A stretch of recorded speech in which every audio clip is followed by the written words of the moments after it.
Another issue related to that one, where there were again some different tendencies within the administration, was a little bit farther down the road, and the whole question of whether to support, first of all, German unification, and second of all, German unification within NATO.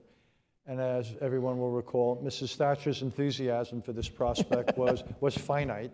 But within the administration, again, there were different tendencies, and the president ultimately decided it. But why don't you say a little bit about that? This is actually a wonderful 41 story.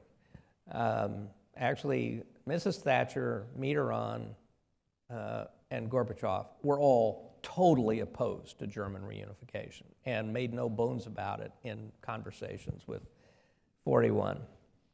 And the interagency was going back and forth, as Richard says. We were arguing back and forth, you know, do we support it? Can we get German unification in NATO, and so on and so forth?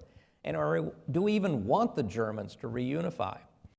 So I'm on a campaign trip in 1990 with Bush, and we're in Montana. And he's in the legislative chamber in the state capital of Helena.